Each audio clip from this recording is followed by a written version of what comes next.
Son décès a ému des milliers de Français. Mais quelques jours après la mort d'Edmond de Charleroux, inoubliable femme de lettres, à 95 ans, l'hommage de Bernard Tapie est peut-être le plus étonnant.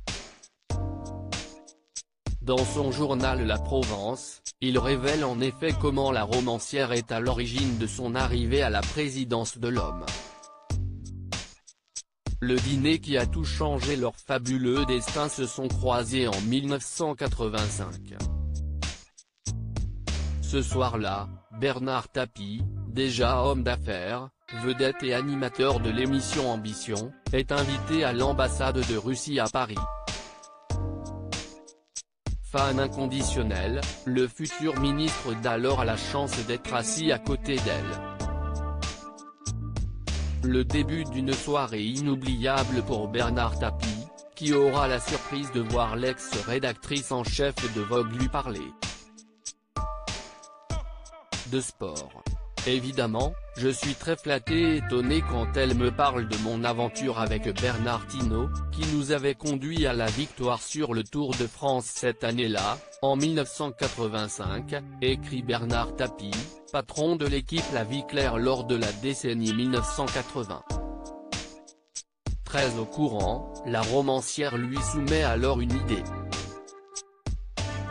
Elle me dit pourquoi vous ne feriez pas la même chose avec l'Homme, en m'expliquant que Marseille ne pouvait pas continuer à vivre sans une grande équipe, que Gaston Defferre, son mari alors maire de la cité phocéenne, note de la rédaction, est malheureux de tout ça, raconte l'ex-ministre de la ville. Pour moi, c'était la femme parfaite, ni une, ni deux. Bernard Tapie rencontre Gaston Defferre, alors ministre de l'Aménagement du Territoire et du Plan, peu de temps après. Ça a commencé comme ça avec l'Homme. À l'initiative d'Edmond, se souvient celui qui emmènera l'Homme à une victoire en Ligue des Champions en 1993, une première historique pour un club français. Est aussi le début d'une belle amitié entre l'ex-journaliste et le Golden Boy des années 1980. Pour moi, c'était la définition de la femme parfaite. Une indocile élégante.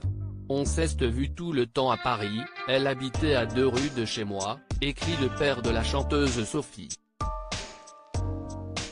Edmond de Charleroux a même fait un dernier cadeau à son ami, trouvé un éditeur, Albin Michel en l'occurrence, à sa belle-fille Marie Grier-Singer-Tapie, parce qu'elle trouvait son premier livre sublime.